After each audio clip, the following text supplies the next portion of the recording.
Hey, what's up, everybody? Welcome to the Long Island Rodeo Experiment, number 8. Rodeo, baby. Let's go. You guys stick with us tonight because we're gonna talk on some subjects that maybe it's gonna be a little harsh, but it's just real. And we're just gonna, I mean, it's stuff you guys already know, I would say, but you probably just don't want to hear or whatever. But I think that we'll do it in a way like we always do, that it feels okay to discuss it. But there's a lot of weird stuff going on in the gig economy. I don't know.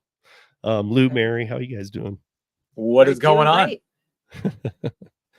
Well, long time no talk. So, yeah.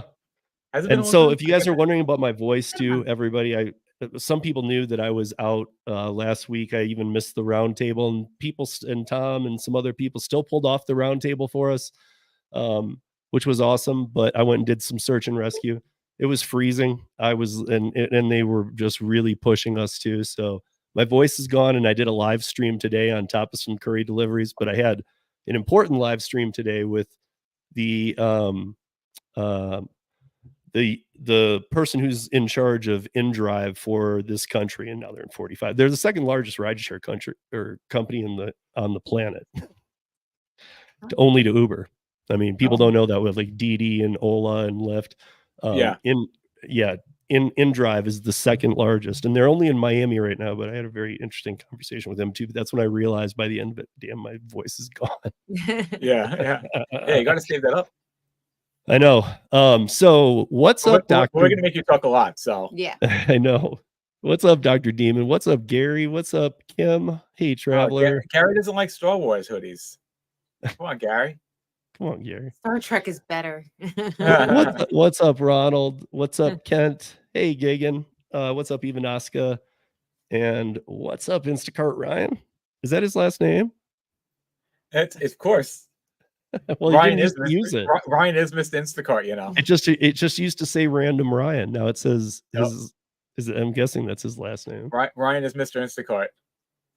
So, speaking of that, I mean, I guess we'll get to that because I have some theories on some Instacart stuff. Even Kim was doing some Instacart, and Kim and I do not do Instacart. She's like, you gotta try it too, Steve, because I'm doing really good with it. And this is because of some of the things we'll get into with these other apps, especially the food delivery apps. Well, I've seen your offers, and they're terrible. Yeah, I mean, I send all mine to Lou. Yeah, like, you get the bad ones. Lucy's like, how bad? When he's like, no, we get bad ones too. I'm like, look at this is the best one I've seen.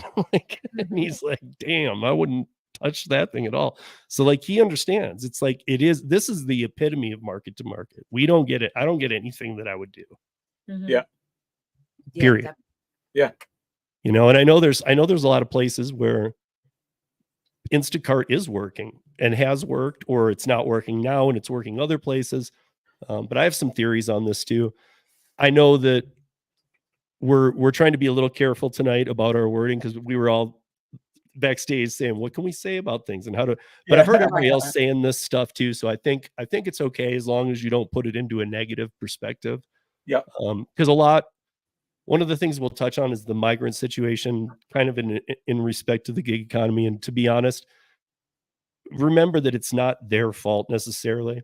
In fact, a lot of them are lied to on what they're getting to here. And there's just so many issues. But so it's not even about being upset at them, but we've been talking for a while. Are they putting a dent into our gig space? Well, yeah. I mean, and if for those that wonder, well, why the gig space so much more than everywhere else? Because they're buying accounts, and they're literally they're able. They don't have to go through any of the red. Most of them just crossed illegally anyway. There's no paperwork on them. There's no court date, so they'll never get a green card. Yeah. Period. Yep. But you can go buy an account, link it to your bank account, and just start dashing.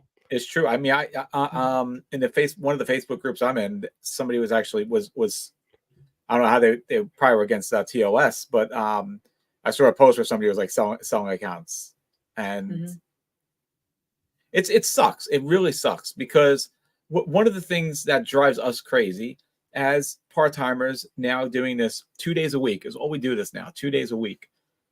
Nothing is more torturous when you go out and you're sitting for a half hour to start the shift.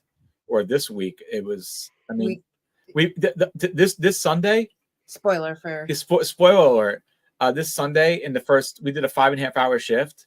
We made $18 in the first 2 hours. We sat from 9 to 11 and made $18. Made $18 in the first 2 hours. And what saved us was Instacart. Yeah. If we didn't have Instacart going, we probably the food apps completely dead, but not completely dead because people, I don't believe, weren't ordering, because people were probably ordering really because of the oversaturation and the amount of people in the area who have these accounts, and add into the fact that have the high, especially for DoorDash, because DoorDash was completely silent for us almost the entire shift. Yeah, we had it on the whole time, and you maybe got 2 or 3 offers. I mean, they were terrible, and I didn't get any. I had mine on for an hour and I didn't get anything. Yeah, so, 15-16% acceptance rate, not going to do it when you have we have all these other people who just have these accounts and they're going to take everything because either A, they don't understand, or B, they don't care. Well, I think it's B, they don't care, because I mean, look, they'll live on the street. We know this. They'll live on the street through snow, and they've never seen snow. Most of these people that come here are sending every dime back home. Yeah, so they don't care what they make per hour or anything. The dollar goes, even though most of us here would say the dollar's weak, the dollar goes a long way in South America. Right. Period. It just does. But yeah, I mean, I'm sure that to them taking $2 offers is great. Yeah, right, exactly. What do they care? They don't care. And if there's a tip some of them in there, made $5 a day. Yeah. Meanwhile for us, it's like, we work all week doing our full-time jobs, then you add in, for me, doing the YouTube editing and stuff like that. Hey, what's going on, Melly? Thank you very much, Melly. Melly sending us a super chat very much. Yeah, hit the like button, everybody. Support the stream, please. For both us and for both Rideshare Rodeo. So have both these on at the same time, by the way. Just mute one. So we're both getting the views. But so I don't know. It's just for us, we're working all week doing our W-2s. For me, Mary's always been very busy. I finally have really started to get busy at my W-2, to where it's taking up a lot more of my time.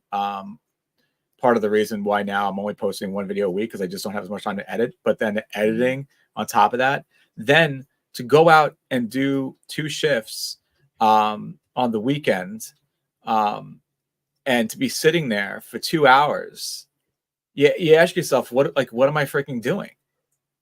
What am I even doing? If it hadn't been Super Bowl Sunday, I think we probably would have quit.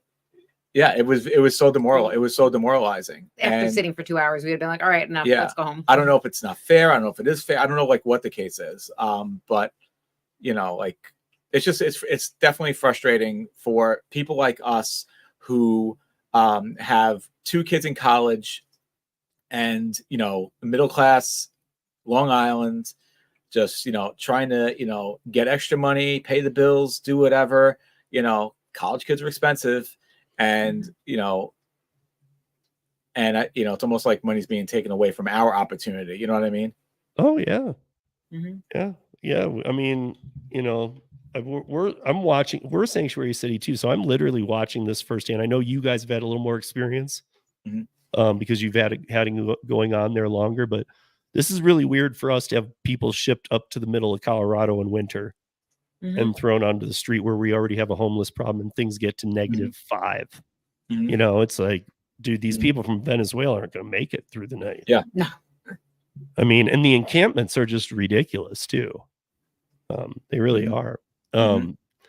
But so I thought you were going to get into a little bit of the oversaturation of what we talked about last time, that people are finally realizing they can't afford the service. Yeah.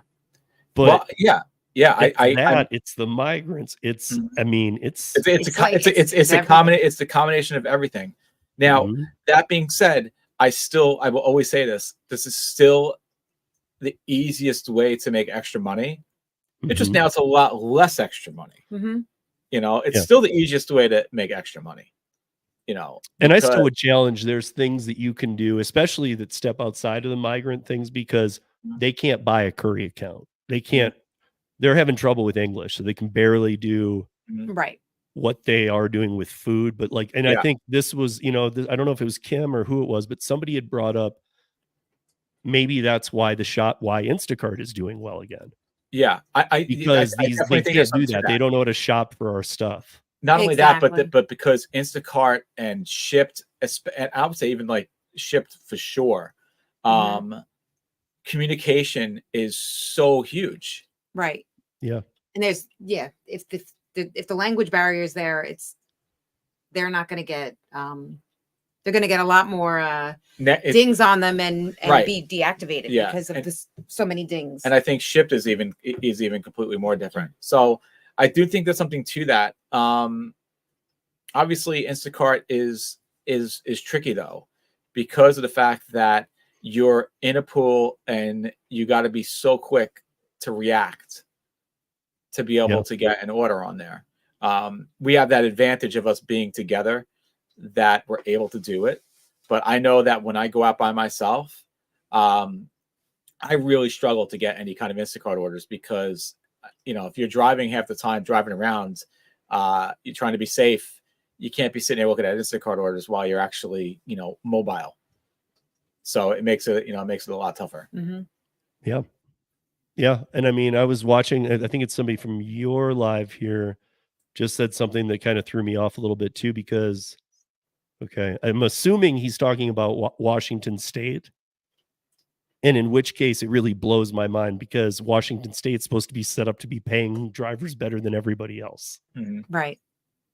I mean, I kind of knew what would happen up there. I don't know. There's nothing going on to stop what's going on either. And of course there isn't. I think some people get confused by that. Why would there be? Why would DoorDash want to stop people from taking 50-cent base pay orders with no tip? Exactly. Exactly. They had to pay for that Super Bowl ad. Yeah. Right. The worst Super Bowl. By the way, come on. Tell me you didn't laugh, because I was just like, DoorDash would have a promo code that looks like this. Yeah.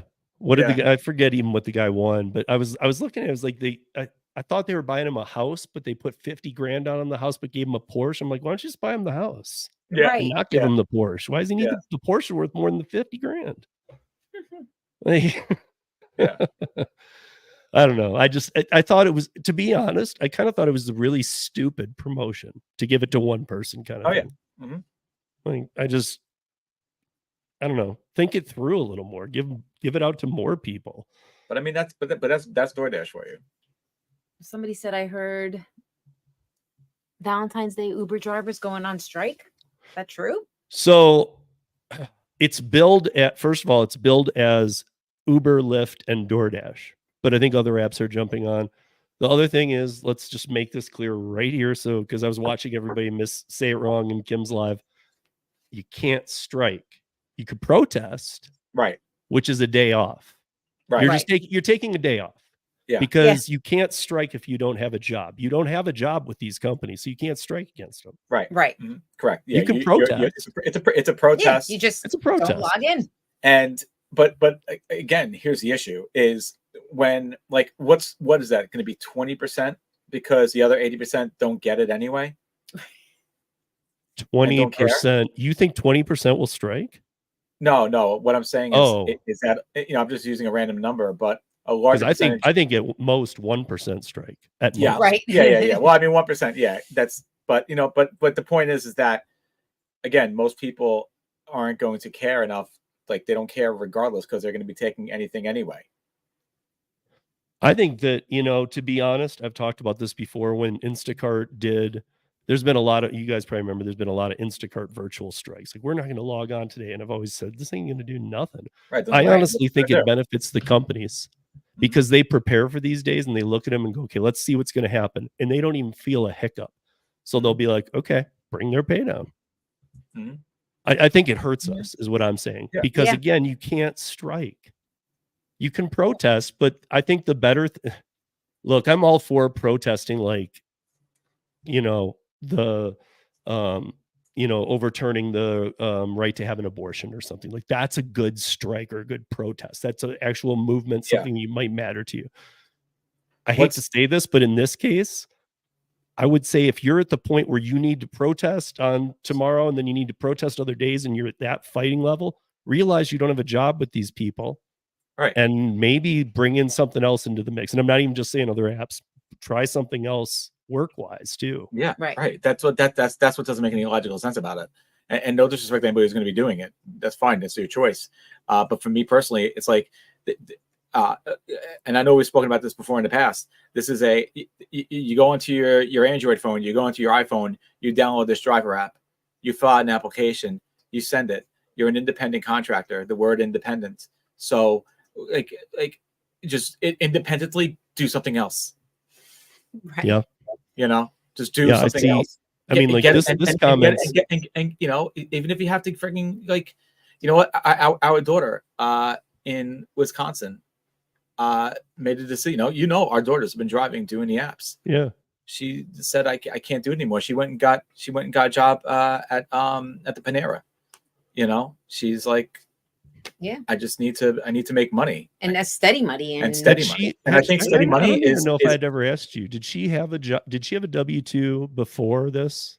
She did when she lived in New York. Okay, she did. Before she. Because I was going to say to any parents, and this is just my opinion, I do believe like my son has a W-2 too. I believe every kid should have a W-2 first. Mm-hmm. Yeah. I do believe that. Like, I think if you just somehow, if you get through high school and you don't need a job through high school, I had one.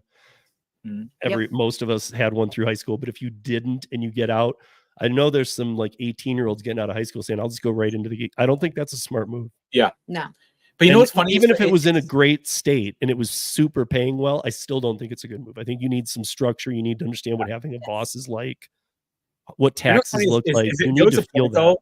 There was a point though that like I thought that was a good idea, and now I'm realizing that it's not a good idea. And I guess we kind of had like a feeling this might be coming down the pike. I mean, I should even know just from coming from a poker background and being a poker player in the United States, to where even though I wasn't playing when what's called Black Friday, when poker was online poker was legal in the United States, and all of a sudden the government took it away at a snap, and all the poker players lost their livelihood. To me, gig work, I hate to say it, is the same thing, because when something is so good, I hate to say it, the government's never going to let you have it. They're not going to let you have it, and I just feel like now, I hate to say it, it sucks working for other people, but it also sucks not having money. Yeah, there was a comment in here that that was saying something about just work. I think it was just work in general. I was looking for it again, and I wasn't sure if what they were saying was what I agree with, but I do think that W-2 jobs, I think everything's kind of at risk right now. I don't think you should feel very secure anywhere. Of course not, unless you have like a lot of, like Mary has a lot of built-in years, experience. Yeah. Something like she's probably very knock wood, but she's probably very safe where she is. Yeah. Me, I work for an insurance company. You never know. Like they can get sold tomorrow, and everything can change. Right, and that's not how the old economy used to be. Mm-hmm. Like we used to see people come out of college, go to work for GM, then retire with GM. It doesn't happen anymore. Now, even if you're specialized, you're going to have 4 to 5 careers, even in the same field. So that's why I know things will bounce around. I've said this for a long time. The gig economy is going to change a ton. Like it's going to morph into something that we're just used to new apps coming out. I have a feeling we're going to morph into some things where the two are going to meet, and it's going to still allow some ways to work like this, but it's going to look a lot different. Yeah. It's going to be back to what it is. I think for more people, I think in the end, even more people are going to be more like us, where it's literally just to have that little bit of extra money to be able to get that little padding in the bank account that you may need for the month, whatever the case may be, because you just need a little bit extra money for whatever reason that you may need to have some extra money. you know, I see it with my buddy who still is doing this full time on Long Island, you know, and you know, good for him. He's still grinding it out. He's still trying every single day. He's working crazy hours trying to do it, to make the amount of money that he needs to make doing this full time. And you know, I hear from him every day, and I personally, it's like at some point, it's like I know that he's been struggling, going backwards, and he's a top dasher. He's part of catering programs. He does the catering program through even through Para and all that, doing the orders through Para, and even still, it's been backwards. You know, he's got to fight that much harder. Sometimes taking some orders that just don't seem like they make any logical sense, but he's just fast at it. He's good at it to be able to do it. I think he's the exception. But he's going to still be struggling, going backwards a little bit, because is he working more hours? Is he working to get that lot. Same amount of money that he was? I mean, but does he have a number that he goes for every month, and now he's having to work 50 hours more a month to get it? I don't know if he is working more hours or not, but I have to assume he is, because he does. It's his livelihood. Right. You know, I remember he even told a customer once, because the customer was complaining about something, and they lied about something, whatever. And he's like, I need you not to do this, because like I can't get deactivated. Like, this is how I earn a living. And I think that's very hard. I think that's very, it's very hard. I give him credit. I give everybody who's still trying to do this full time and fight this thing out and keep on going. But I also worry, you know, like I think everybody should have an open mind and be okay with potentially going back to how things were prior to these apps, because the apps came out, they were fantastic. They were like, you know, it's like anything else. When you, I mean, Mary can tell you from me personally, and she had to like talk me down, you know, about, oh, I can make money doing this, I can make money doing that, I can make money doing this, and she's like, hold on, you've been doing this you've been making all this money for like a month, right? You know, see if it's sustainable, and then the second it's not sustainable, like, you have to have a backup plan. Yeah, or if you don't have one, you at least have to be willing to pivot. Sometimes the backup plan is having to eat crap. Yeah, and the other thing that, I mean, one nice thing about these apps is when this happens, you can step away and you don't have to quit them. Right. You don't. That's the best part about it. You don't have. In fact, that's why I feel like we would never quit it, only because, you know, because you never know. There's no reason not. There's no reason not to. Yeah. You know, there's no reason not to. It's just you just don't have to. We're only going out like one or two nights a week now. Yeah. Who's to say, like, in a couple months we're like, oh, you know, we're going to pick it up again. Yeah. Right. Exactly. And he goes out like once in a while during the week. Yeah. If I can, like, he'll just go out for a couple hours. Or if I'm just bored. Yeah. And that's what's nice about it too. It's like if he's bored with being in the house all day, it's like, all right, I'm just going to go out. Yep. Get a couple orders, and especially once it gets nicer out again. I enjoy going out on those weeknights. I really like, especially like during the springtime, and it's like, it's so like, you love like finally smelling that. I love that. One of my favorite things, you know, just to go into the positive, you know, one of my favorite things is like a Wednesday night doing deliveries when it's becoming spring, and you smell that nighttime air. And I love just like getting out of the car and going to deliver it. You know, it's nice, it's quiet. You know, we live in very quiet neighborhoods here. And just hearing like just that silence and dropping the bag down and taking the picture, I enjoy that, especially at night, when all you hear is basically the crickets and the people's dogs that when you woke up, because, you know, you're not supposed to ring the doorbell, but the dogs still bark. You know, but that's okay. So, damn, this guy has high standards, man. I mean, I like it, but $1 per item and $2.50 per mile. No exceptions. No exceptions. This one's $2.49. Nope. And then I thought Ryan already knew this, that saturation was a thing. So he's like, no, I also believe it's saturation. Yeah, we know this is we've been in saturation for a long time. Now I've been careful about my wording. I've been calling it triple saturation. That just means the sanctuary cities or the migrants or whatever are around you, and that's affecting your market. That's all I've meant by it. And I mean, now saturation is ridiculous, especially on the, I do the last mile where I talk about off-brand apps. This is how I refer to them. And I think that that's really your best shot because those are harder to onboard to. You can't really buy accounts so easy, or I don't see them. I don't hear about that. Oh, thank you, Craig. Coming in. I didn't even know you could do that on YouTube. That's so awesome. You can gift membership. You get this five so, experience memberships. So if you're on, you know how YouTube's weird. Like if you can't, how like if I'm on a phone, I can't go to your to Long Island Dash Experience and become a member. I have to do it on a computer or on a browser through a phone.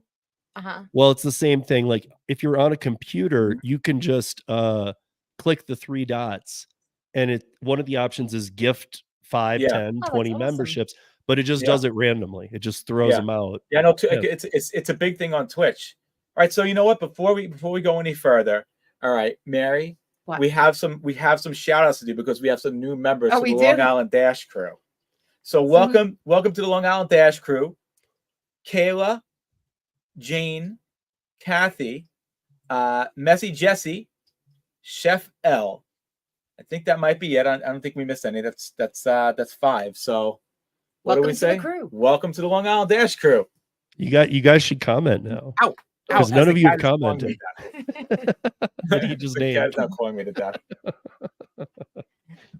But yeah, Cray is the best. That's awesome. Thank you, Cray. Yeah. So what is he talking about now? Here in Texas, we have Favor. Yeah, I know about Favor too. Favor. It's just another app. Favor? Okay. That sounds very inappropriate. Right? Sorry. Well, Did we go there? Hang on. Let me get a favor. Well, what kind of favor? Hey now. Well, I mean, Brian, what are you doing down there in Texas? No wonder I haven't seen you on the Global Poker stream.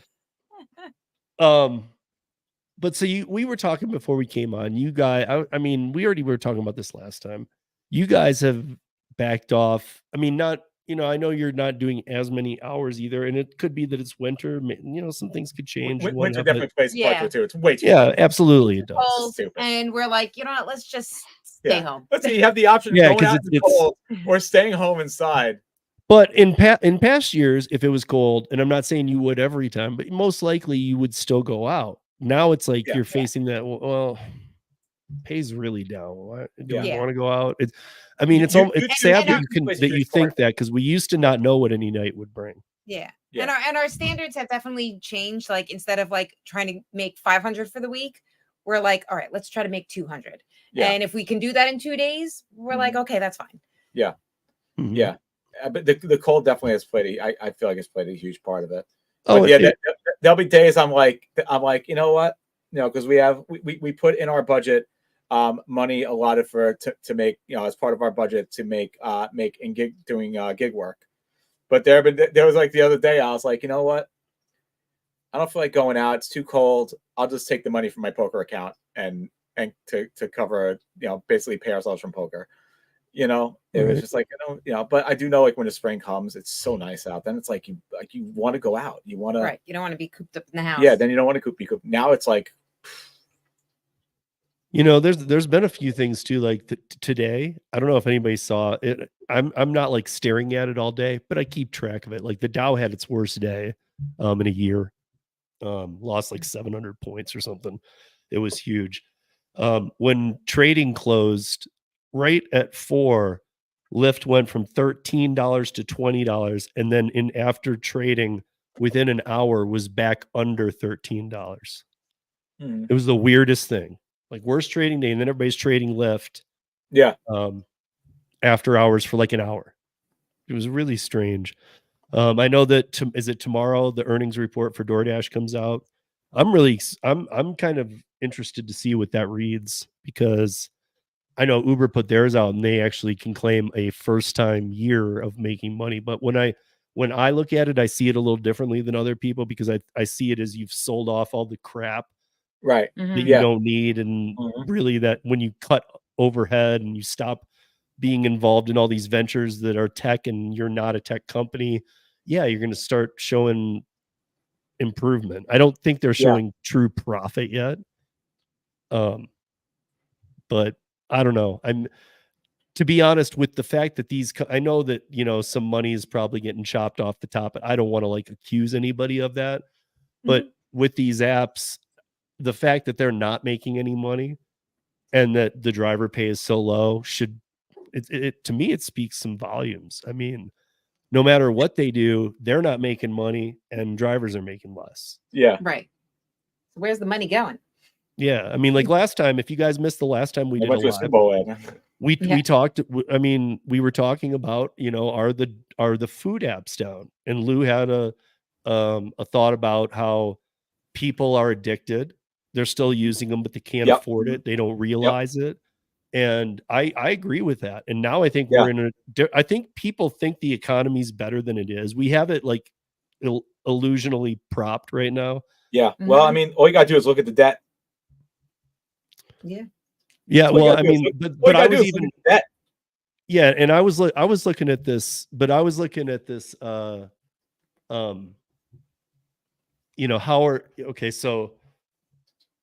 people are doing what was the term they were using for jobs? Like the jobs report came out and it showed that there's a lot of jobs and whatnot, and there's a term for it right now, like soft hiring or something.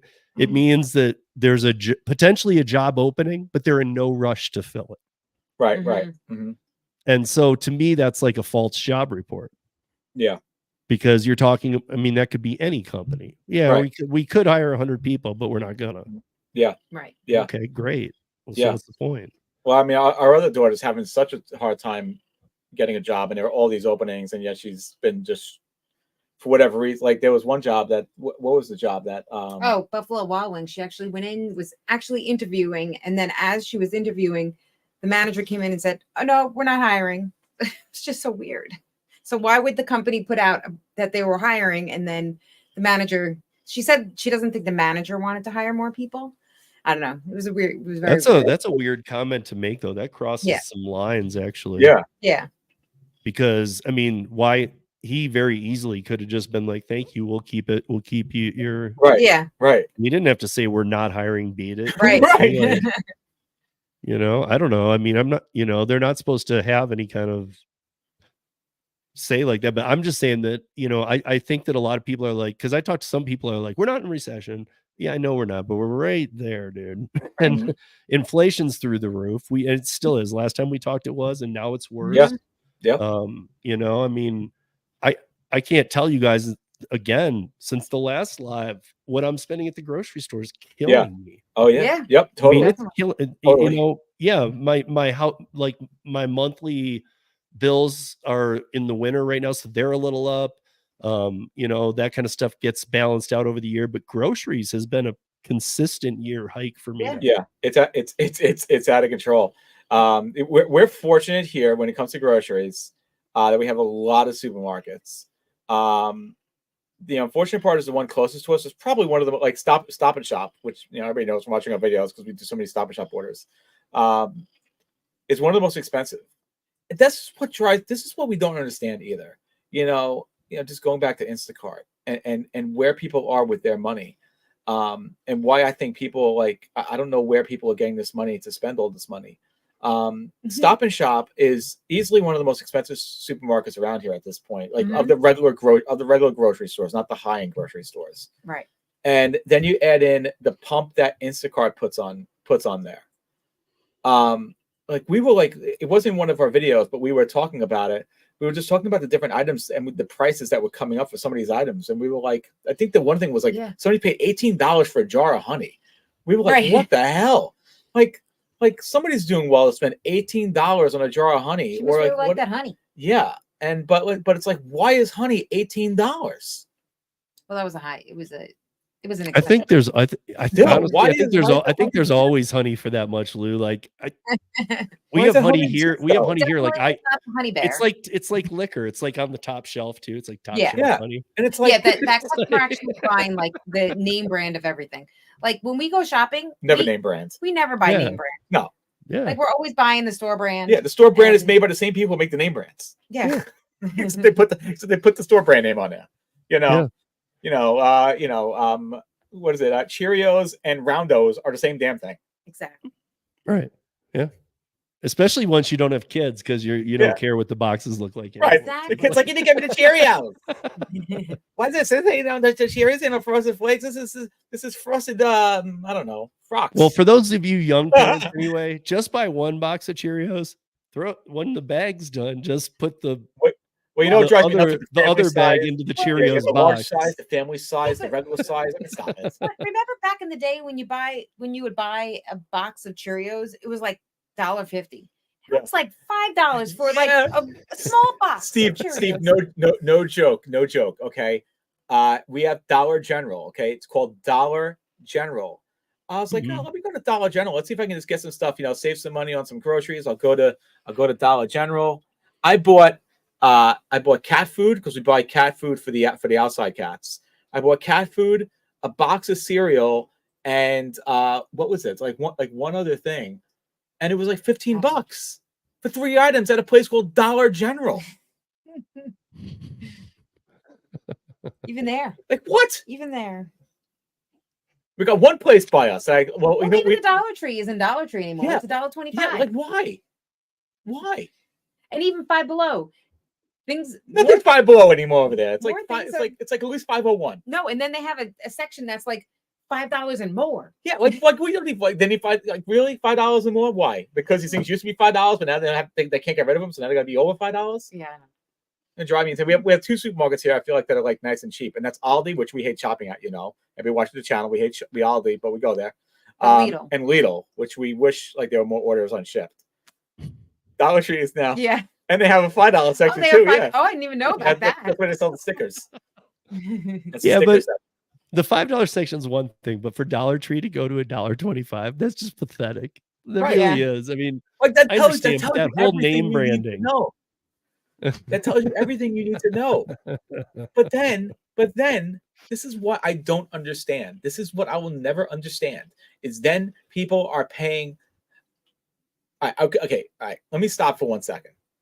And bring up one thing. Okay. I know. So I don't know about how it is in your area and anybody else. Oh, hey, thank you very much, Polymetal. Oh, wow. Which app do you guys? All right, let's see. Because I was in the middle anyway. Which app do you guys feel is more reliable for bad orders? DoorDash or Uber Eats? DoorDash has so many bad orders in my experience. So Uber Eats. It's definitely Uber Eats, and it's Uber Eats because they don't have Top Dasher. That's why. Well, and also, Uber and Eats Diamond and 50 and 70 and all these. Yeah, and all those other stupid. Well, and Uber Eats does these incentives for the shopper too. Like you constantly get like coupons and things. Right. So right. Which is what I was just about to talk about. Yeah. Yeah. So like I want to know from you guys in chat. Do anybody use Uber? I've actually been finding myself using Uber Eats here and there because I've actually found it to be cheaper because Uber Eats has all these amazing deals now where you get like 40% off of your order, and you can I have one now. It's a coupon for the next 3 orders. I get 40% off, and I saved like something like $9 or $10 off of an order I just did, and it was actually cheaper than if I would have actually went there. Yeah. So, but what does that do? Like, what is that a reason why base pay is now lower because they're doing all this stuff and they're making it cheap for the customers? What is the correlation with all these coupons? And I don't know. Oh, yeah, Melly said that every time she compares Uber Eats and DoorDash's Uber Eats is always cheaper. Always cheaper because Uber Eats has all these coupons, and they're fantastic. Yeah. Especially if if you go in blindly and you're willing to just go, I don't care where I eat. Right. Because when you open it, there's going to be a lot of deals. Yeah. Yeah, and Uber Eats has been saving us on a lot of our shifts. Yeah. Shifts. Yeah. Not ships. Yeah. We don't do shipped. Yeah, shipped is always that's another story. That's not a story. Yeah, Uber Eats. So the answer to the question is 100% Uber Eats. DoorDash is just. Hey, Ellen. Hey, what's going there, Ellen? Ellen hit 1,000 subs, by the way. So congratulations, Ellen. Yes, welcome to the club. Get that thing monetized. Welcome to the club. Change the rules again. Yes. Yeah, I think that that definitely the fact that Uber Eats doesn't have all the rules helps because listen, like I said, my buddy. But are we gonna be getting the rules? Are they? Can you fix your hat? Oh, no, I don't think so. I don't think Wasn't so. there like a whole thing that well, they were well, that gonna was be because changing? well, that was because of the city having having the dollar per hour minimum there now that New York City has their certain rules. But I mean, we see like my buddy Rob, he sends the screenshots. He sends screenshots to me all day, and I see them. He's Top Dasher. He's part of the large order program, and like there are great orders out there. They're just not great orders out there for us. Yeah. No, I mean, so last time we talked, you guys were already backing off, and we were talking about a lot of factors. Like, we're not in the pandemic anymore. We're not like rideshare, groceries, those are different deals, but food delivery, I mean, in the pandemic, it was a lifesaver and it changed the whole game, but we're not in the pandemic. There's no stimulus checks. Everybody's struggling. Everybody's pinching pennies, even people who do very well. Everybody's watching their money right now. And it's costing more to get the food from these platforms, but the drivers are making less everywhere. Right. Yeah. So I wonder how it is during the week, because we only do it on the weekend, but I wonder if anyone drives during the week, how is it like for work time when at lunchtime? Well, I talk to people all week, and I'll tell you, every market, I mean, with very few exceptions, every market's volume is so down. And on the weekdays, some people who work full time aren't working them anymore. Yeah. Yeah. There's like, there's no point. I'm not making anything. Yeah. Right. I'm out here making $50 for a day's worth of my time. I'm like, dude, you don't do that. And the time, and like I always say, the most valuable asset more than anything is your time. And to spend your time sitting in a car doing absolutely nothing, unless you can find that time and use it like productively while you're sitting in your car, like you're just wasting too many hours of your life that you will never get back. Yeah. And I mean, clearly, I understand, and I think we touched on it. Look, I also at the same time I'm not endorsing get out and get a W-2 only because I don't think they're as protected. No. So I'm not saying that I have the answers. I'm just saying that when you need to pivot, you need to pivot. I mean, if you can't, if you're not making the money, man, you gotta just don't deactivate the account. Right. But and this goes back to the whole thing with the strike is like strike against yourself. Yeah. Yeah. Strike against yourself by looking in the mirror and saying, look, I got to make a change now. Well, then, I mean, not working for me. And that is the thing. People, and I keep seeing it, strike. And only like one article yesterday, out of the 10 articles written, all of them said strike, except for one said protest. And I'm thinking, dude, why are they writing strike? Yeah, protest. I know, but these newspapers know better than that. I mean, it's like literally they're clickbaiting beyond normal, though. Right. Yeah. Because they know we can't strike. For those, again, that have joined us since we started, you can't strike. You don't have a job with these companies. Yeah. And where do you strike anyway? Right. But I mean, like if you had a W, what are you going to be outside? Outside, everybody's outside of their house. I'm not working today. All right. Well, so you know what? Uber Eats and DoorDash and all that. Guess what? They don't have PTO. So you're not working today means that you're just not making money today. Well, the other thing that I saw, did a great job. This really kind of bothers me because, like, I know Rideshare Professor, I chat with Torsten once in a while. I know this is a big passion of his. I don't agree with what it accomplishes, but hey, man, if you guys feel like you should do this, by all means do it. I'm just, I would think more instead, like, it's Valentine's Day. Just take the day off because it's Valentine's Day. And take the day off, spend some time with your loved one. You know what? Because that's what's more important anyway. Yeah. DoorDash. But I mean, I just can't think of it as a strike. I can't. They don't care. Why do they care? Why would they care? Why would they care? Why would they care? Because you know what? While you're freaking striking, they're sitting up there, like in front of their fireplaces and in the nice houses in the winter, sipping their cocktails, not really caring if Joe Schmo is. They're not striking. They're protesting. They're protesting. Protesting. We gotta stop using that damn word because it's not a strike. Well, maybe baseball season's come up. But the other thing that I saw that this kind of bothered me is that tomorrow, like for LA example, okay, is the strike. Now you got me saying it. The protest. The protest is from 11 a.m. to 1 p.m. at the airport for rideshare. And I'm thinking, okay, so you've literally just blocked off 2 hours. Well, those I mean, I don't even forget strike, but what protest is that? Right. I mean, you're just, if anything, you're going to cause maybe a little surge, but probably not even that. Yeah. They're going to and therefore just not pick up anyone. And it's probably just going to be on the local news anyway. Well, but that's the thing. Like, the local news. Again, I think that I honestly believe that it helps the platforms. Yep. They're already aware of this. There's a strike tomorrow. Let's see what it does. When it doesn't do a damn thing, they probably go, man, we're paying these guys too much. Drop that pay a little more. Well, I don't think you're getting you're not getting the wanted result. You're getting the unwanted result. Right. And also, not for nothing, but, and I'm curious if there's, I don't know if there's any customers. Well, I know Melly is a customer. She doesn't drive. But Melly also watches us, so she understands, and she's definitely on the side of the driver. I think that most customers look down on drivers. So if people who are not doing the driving see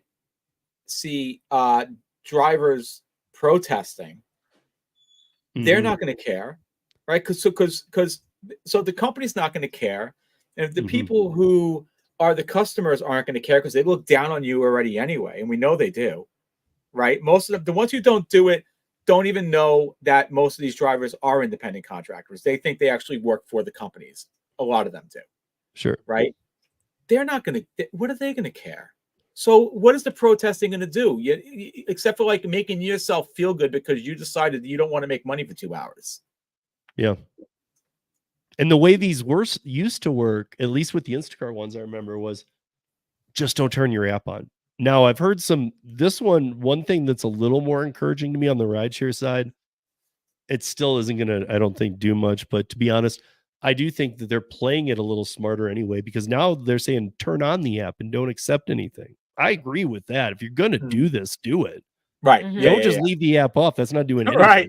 That's called the day off, guys. Yeah. Right. That'll actually help more because by doing, I mean, it's not gonna help at all, but I mean, right. But I mean, like, if there was a little hiccup yeah. of how many drivers you need, how many before they start hitting their surge amounts. So if anything, by not turning it on, you might create a surge for the other drivers.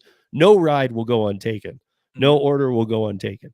It might be 1 minute, and I doubt even that. 1 minute later than it would be, but I doubt even that. They have 10 times to 20 times too many drivers on it all times. Right.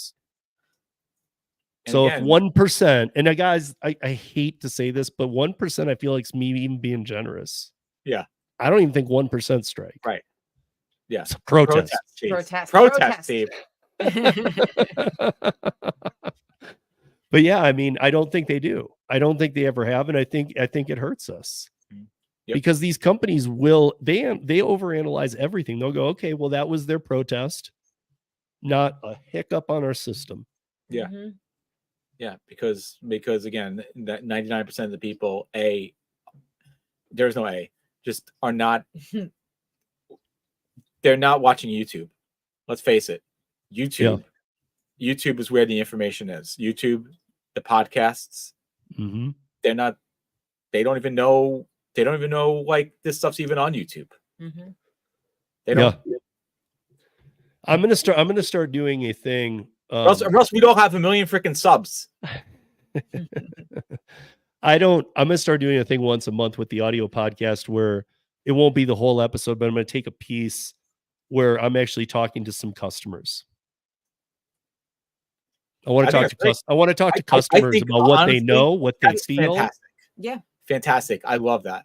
Yeah, because I think that I love that. I think I'm gonna open a lot of people's eyes. And I think that, I've always thought it's a problem to call it tipping. It's like calling a protest a strike. Right. Yeah. Because it's really a bid on services. And that's really what it is. I mean, it is. And we got to get to that because tipping happens in restaurants. Exactly. Tipping happens, but more importantly, even not just restaurants, it happens after the service. You tip based, even if you have a percentage you like to do, you might do more or less based on that performance. Right. When you order something through the apps, and we haven't been ordering a lot recently, but last week was such a busy week that we actually ordered twice. And whenever I order on the app, I always think, what is it going to take to have this order delivered to me as fast as possible? And it might be better education to the customers if they see it as bid for service. Because then it makes more sense where how you'd get it faster, or where you're going to fall in the line. Like, instead of thinking like, if I don't tip, I just won't get it. Now, if there was also a way to bid for service at McDonald's, again, McDonald's will make your food faster. That's the other issue. I mean, it just really, I don't know. It just really makes me kind of sick that a lot of people, these apps have gotten so far out of control with payment. I don't use them much either, but I do know that it's ridiculous. I mean, the amounts that they're going up, and the amounts that, after all those years of saying that they wouldn't, and they were doing just fine, and the drivers were doing just fine. And I think we're seeing, in the food space anyway, I think we're finally seeing, and guys, don't start hating, but I think we're finally seeing the decline, and it won't be the end, but we're seeing the decline of what was an unbelievable run. I mean, like, nobody would have predicted it, just like the pandemic. Nobody would have thought it whatever would have happened. It was necessary. I mean, what was it? What was the movie we saw? We saw the movie that with the GameStop stock. Oh yeah. I don't know if you saw that movie. Oh yeah, and Pete Davidson's the DoorDash driver, and he's like, I'm a first responder. Because like then it almost was like, like the DoorDash drivers were like a first responder. Not to say the first responder, but but it's like, because that's how people that's worth watching, everybody, too. I can't remember what the name of the movie is. It's not just GameStop, but whatever it is. I don't know. I thought it was pretty good. It was actually, I enjoyed the movie too. We actually went to go see the movie. We did. We did. So the movie theater.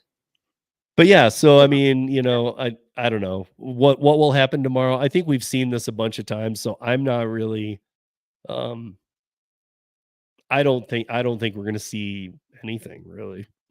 I mean, I think that the day after, that's when the news dies. And I know this for a fact, when these protests happen, and when they have in the past, these companies wait till the day after to release some big press bomb, because they let the people build, like right today, there was a bunch of stuff about the protest in a lot of different papers.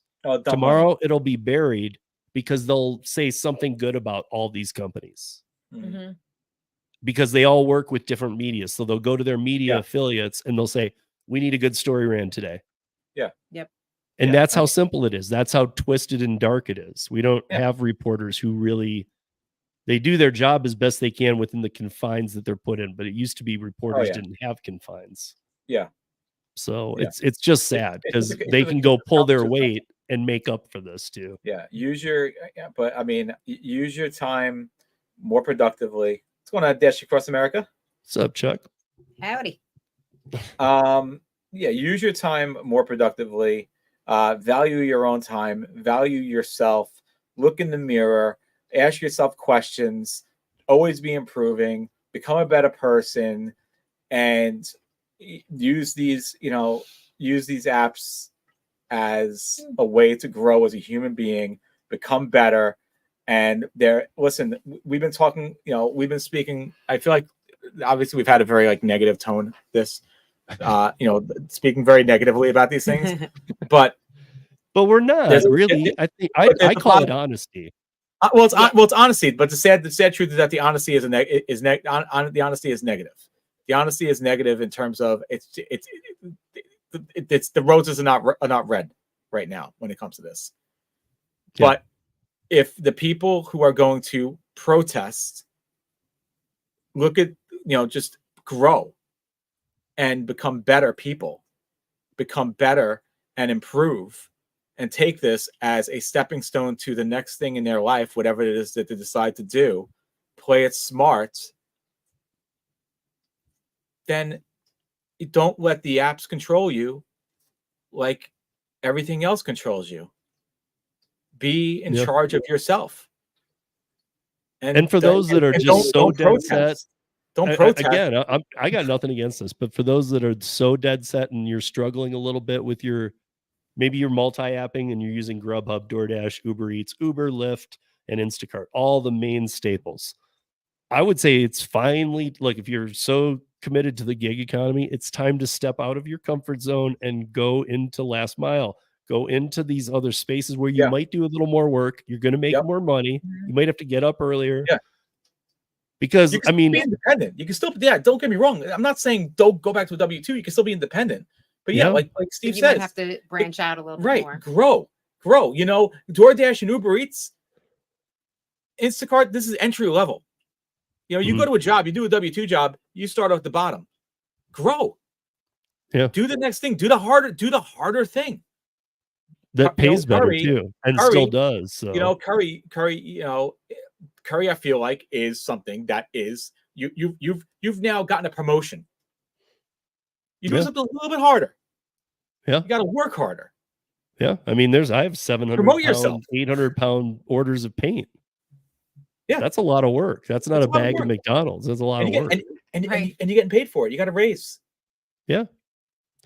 Yeah, but I also get up at 4:35 in the morning to do those good runs. Yeah. Right. Well, that's what you know. You got the better shift. But see, now I feel like, I mean, look at DoorDash. DoorDash is as close to an employee model as you can be. Tiers, diamond, earn by time, 50%, 70% earned by time. Blocks, you know, like I can't just dash now anytime. I'm a 14% bottom feeder. Oh yeah, same with us. Yeah. If we don't schedule together, game over. But I mean, like, so I'm having to, if I want to do a dash and kind of evaluate or run Parapulse or anything, I have to schedule and usually I have to do it. If I want to do it in my zone, I have to do it way out, like almost 6 days out to get one. Yeah. That's what we do. I actually have my alarm every day at 3:00. And I schedule. So, hey, thank you so much, Bermuda. Thank you. Let's shave the beard for 1 million. Nice. Are you paying him 1 million to shave the beard? Yeah, my beard right now is like manageable. I probably has to go in a couple weeks. I probably do have to go in a couple of weeks. I'm really, really bad about getting my hair cut. We know this. Yeah, I'm so bad about getting my hair cut. Then when you see me on video, I always love, by the way, just a little bit of YouTube talk. I always get a kick out of it when our videos are like a little behind. And I have like the big Santa Claus beard at this point going. People are like, oh, Lou, will you please shave? Will you please get a haircut? Comments are great by this. Some of the comments is like, I should really tell you one of the comments. Somebody was really, really hating on me. Yeah, somebody was really, really hating on me. Somebody was really beating up. Somebody was like commenting on older videos. I gotta tell you guys about this because I thought it was hilarious. Because there's nobody here who would ever be watching this stream. Somebody was commenting on all the videos, and they were binge watching, which was great. Thank you. Comments, negative comments, love them because YouTube likes comments. So bring on the negative comments all day long. So somebody was like, Mary, I don't know how you deal with him. Mary, you know, you always have to tell him to watch his back. He's so oblivious to his surroundings. You should be doing the shopping by yourself. He holds you back. Yeah, he's sorry, so oblivious. Lou, you talk too much. That was me, guys. I did that. And I love it. But yeah, then the people like Lou, you really need to shave. And it's funny is like then I'm like thinking, oh, I did shave. It's like 2 videos. Video's like 2 weeks old. Yeah, but guys, hit that like on both sides. Comment that like Lou said that is what brings negative or positive. Negative or positive. Bring it on. Bring it on. I love it. So, I mean, you know, obviously there's a couple things going for us as maybe we can flip it to a little positive here because we are, you know, Valentine's Day is a shifting point sometimes. Yes. Then we hit spring. And that always helps. And bring on that spring. I still say that, you know, a lot of things need to happen with the migrant situation, though. It is a big deal. We don't need to get into all the specifics of it, but it is. If you don't think it's affecting you and you're not seeing it in your market, because I do talk to a lot of people who are not, it will be affecting you because it'll be affecting your pay, even if they're not there. Yep. If you think for a minute, DoorDash and all these companies are going to. Yep. Just by oversaturation. Just by oversaturation, because again, it's so easy. Yeah. It's so I easy mean, to get on the apps and work, which is good and bad. yeah, I mean, and it's easier than easy because now you can buy illegal accounts. Right. Yeah. Right. Which is sad. So that makes it like, so you're not even onboarding properly. You're not even being pathetically background checked by checker. Right. Yeah. Yep. Yep. You know, it's like somebody else is. Yep. Which, by the way, is then putting customers at danger, by the way.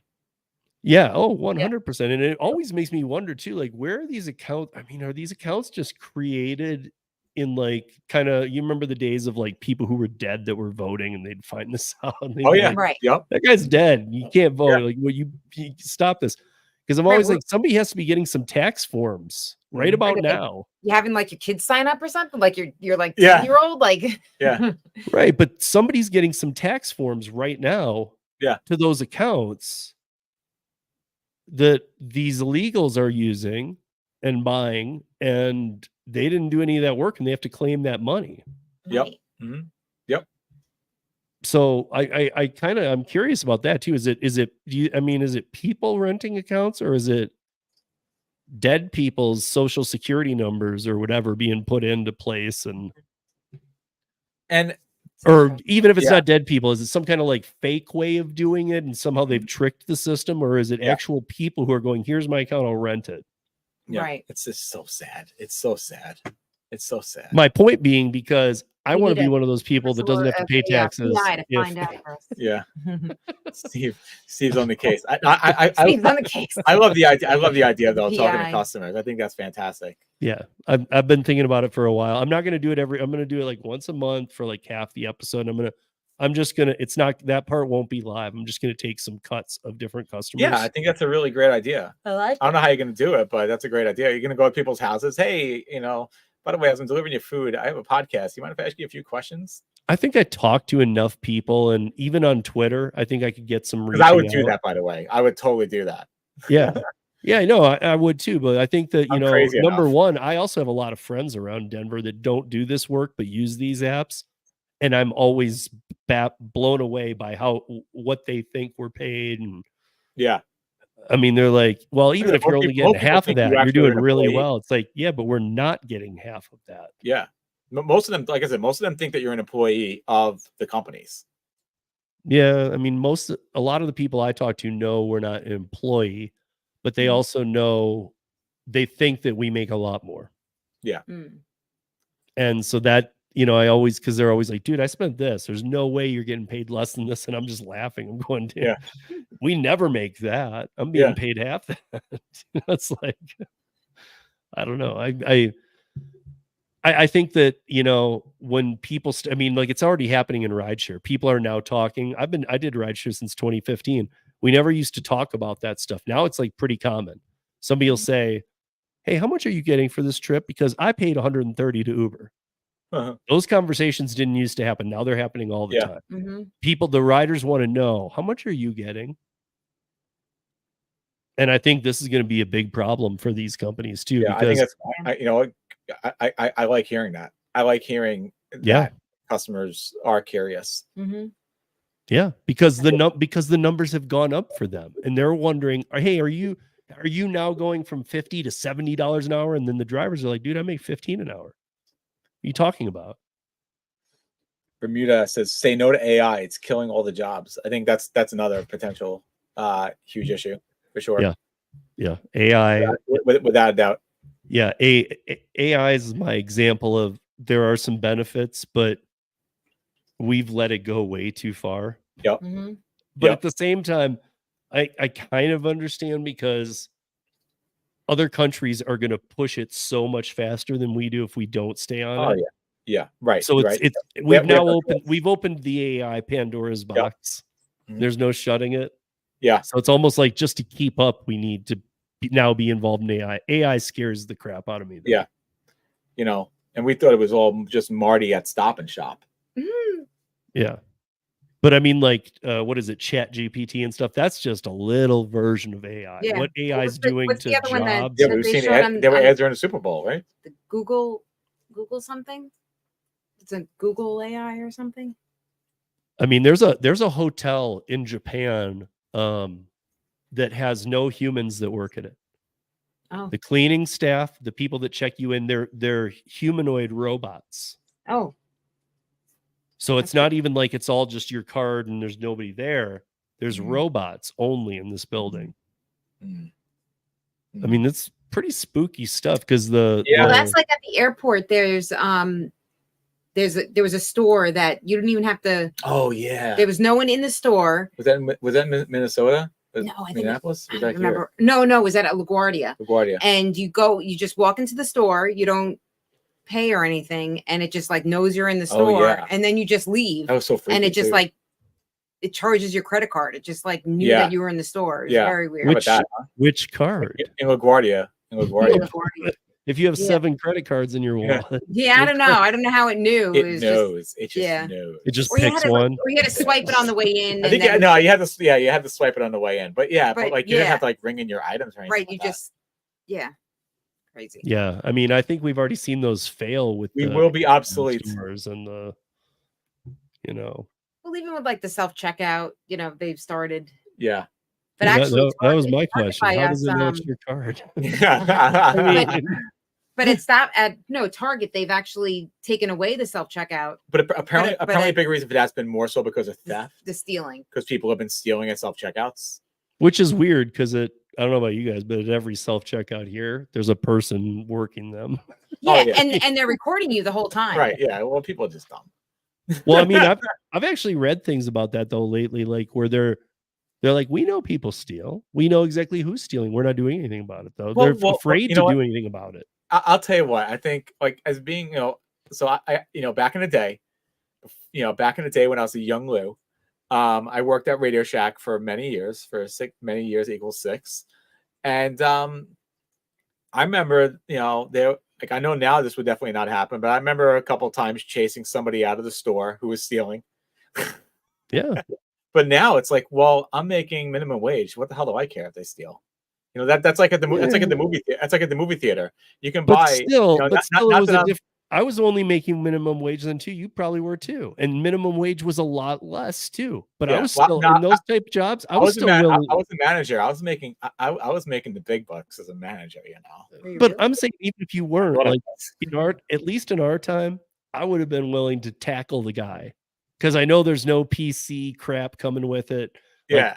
I'm going to tackle him. I'm going to hold him down. I'm calling the police. Like, oh yeah, I'm doing that. Nobody's doing that these days. They just stand there and watch. Yeah, because why should they? Yeah, they're not getting paid enough to get hurt. Well, they're being paid 3 times more than I was at that age. Oh yeah, but that's when you can go and that's when you can go to the dollar store and actually get something for $1. Yeah. I mean, talk about a hard rebranding, man. I guess just order a knot at an angle for every one of them. Not the dollar store. Just to call it used to be. But make it, make it current. It's hashtag used to be. That's the important thing. So the kids understand. Yeah, the kids, they know the hashtags. Yeah. So Japan has many of those unmanned stores. Yeah, I mean, I know this was a complete hotel though. The maid service, everything was like, if you called for maid service, everything was robotic and done. It would come up and do it. I mean, it's just wild. I think we're moving. That to me is moving in a direction of what do they want us humans to do? All I think of is the movie WALL-E. But let me ask you a question. With we'll just sit there. With all the advancement in AI, why can't they still get the automated person they have to deal with on the phone that you have to say, like, you have to do the voice prompts and it still has no idea what the hell you're saying? That is true. Why can't they get the voice prompt lady to freaking like be smarter? Can they work on her instead of all this other stuff? Yeah, and why does she go so slow? Oh, it's brutal. I mean, I'm sitting there and I'll be like, I don't even do it anymore. I get mad as soon as I have one of those. I'm just like, operator. Yes, operator. Right. I'm the same way. I literally yell at it. I will actually be rude and abusive to the robots. I'm like, you suck. I hate you. I hate your life. I want to talk to somebody right now. You smell. I can smell you over the phone. And it does. And it used to, I don't know if you know this, a lot of them used to recognize the word human. Now it doesn't. No. Yeah. Because it's like human, please. It's like now it's like what? Maybe if you said lower life form. Yeah. See, but I honestly don't think this works either. Just say agent until you. Yeah. I do that. I think I had one of the robots hang up on me once. How rude was that? Actually, you know what was funny was like that was actually one of the funnier. Actually, I thought that was actually one of the funnier Super Bowl commercials. One of the commercials airing. I don't know if it was a Super Bowl commercial. Was the one where the woman was like, "How do I know you're not a robot?" And she's like, yes. How do I know you're not a robot?" And she's like, "Wait a minute, you're actually right. How do you not know I'm not a robot? How do I know? No, I'm not a robot." That was Stifler's mom. Yes, Stifler's mom. That's right. Or or they did that test. I can't even remember what this was for, but they did that test with AI where they said, it hit a CAPTCHA, and AI had to quickly figure out what to do about this CAPTCHA, and so AI made a customer chat support or something saying that they were blind and they couldn't do the CAPTCHA. And somehow they got into the account. You know what? That doesn't surprise me either. I mean, but I'm saying, like, in a split second, they're like, "Yeah, we can figure this out. What we'll do is say we're blind, and we'll get right past your dumb system." Yeah. I mean, it's like, don't try and trick it, because it in a millisecond can go above your thinking. Yeah. Well, you know what? Those CAPTCHAs. Don't even get me started with CAPTCHAs. Actually, I'm starting to think about CAPTCHAs and crosswalks and how I know that that's a crosswalk. I swear to God, it's a crosswalk. I know it's a freaking motorcycle. Don't tell me it's not a motorcycle. Okay. Ryan's like one. Little tiny piece of the motorcycle in there, or else that's the thing with the CAPTCHAs, like especially with the crosswalk. If like the little little corner of the crosswalks and the one little thing do we have to hit that one? Yes, they want you to. Is that part of the crosswalk, or is that just like it's just kind of bled I don't over know. To be honest, I sometimes have to do CAPTCHAs like 3 times, and I'm like, I did all of them right. Yeah. I don't know what the hell you're swear to some of these companies. I swear some of these companies, like maybe somebody like Verizon, for example. I know you guys don't have Verizon there, do you? Do you have Verizon there? Yeah. Yeah. Okay. Verizon's everywhere because they're awful. Like I swear that like them on purpose, they will do that stuff and have the CAPTCHA fail because they don't want you to actually, especially like if you want to go into billing or customer service or anything like that, they'll have the CAPTCHA like fail every single time because they don't want to have to help. Right. And then you give up and you're like, yeah, screw it. I'll pay $10 extra on the bill because I don't want to deal with it anymore. I'd rather pay $10 extra to deal with your customer service. I like Ryan's response here. That used to be my thing. Just I do it aggressively, like Lou was saying. I just go 0, 0, 0, 0, 0, until it used to work. Yeah, it used to work. But he's right; it doesn't work anymore. You can't do that. If you do it, you just go back to the menu. Just keep starting over. Like robot literally will hang up on you. They don't care. Or it'll punish you. If you've gone 3 menus forward and you're getting really mad, it'll take you back to menu 1. Yep. Right. And then all of a sudden there's like a 10-hour wait time. Do you want to wait? We'll call you back. Yeah, we're not calling you back. I love that. We'll call you back. But I mean, I think you're right. It's so funny when we're moving so fast and so many things, and like we can't get a stupid thing like that right. Yeah. Yep. Right. Exactly. And I know that, like you were saying, like, with Verizon, they don't want you to get into it, but there are a lot of places that do want you to optimize these. And I'm thinking, this never optimizes anything. Yeah, this is just horrible customer service, like the apps and like other things. Yeah, and the bottom line is humans are still better, because humans I feel like are still better, and but this is what's happening, and I think like AI I think definitely affects again going back to this gig thing, the gig work thing is AI and people losing their jobs because of AI. It's just going to oversaturates everything even more because and AI is going to also start. I mean, look, one of my concerns has been, how do you audit an algorithm? So, like, if they ever said, "Listen, dude, we're going to audit you. We're going to dig into this hard." How? How? Because they could just say, "Okay, here's the flash drive," and it's like a second set of bugs. It's cooked. And even then, they could keep you in circles. Mm-hmm. Like, wait, if I do this, if then, and they're taking you all over the map and it doesn't make any sense. So how do you audit an algorithm? It could start literally saying, these are the people who are taking the dollar orders. These are the people who are looking for the bangers. Mm-hmm. Get rid of them. Yeah. Right. Keep these guys. Yep. Mm-hmm. Yep. I mean, again, it goes against, I mean, that's not even independent contractor stuff. That's like breaking every law there is. But how do you catch them? Yeah. I mean, we know that people get deactivated for no reason at all. So how do you catch them if they do, if they're now looking into you with AI and saying, this guy's like really picky about making money? Yeah. Right. This person's really, deactivate. Yeah. And like this person wants to pay his rent and eat or something. Yeah. So deactivate him.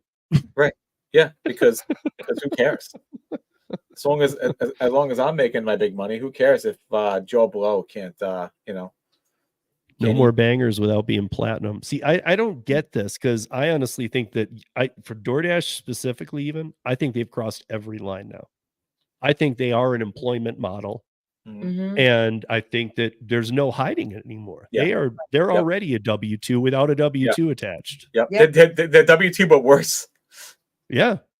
I mean, I really do think that, though, the way that you and I were even talking, I don't do nearly as much as you guys have, but like for us who are in this space all the time, having to schedule a week out if we want to take a 3-4 hour shift. Yeah. That didn't used to be the case. And I literally, you know, I will literally schedule every single day, regardless if I'm going to be going out or not. And I'll let the thing, and I think there's going to be a point too where I'm actually shocked there isn't yet, where there's something for people like me who schedule every single day, whether I'm going to be going out or not. And then I get the text message saying that your shift starts in 30 minutes. Your shift now is going to end in 15 minutes if you don't sign up. Okay, your shift ended. Somebody else is gonna be able to do it.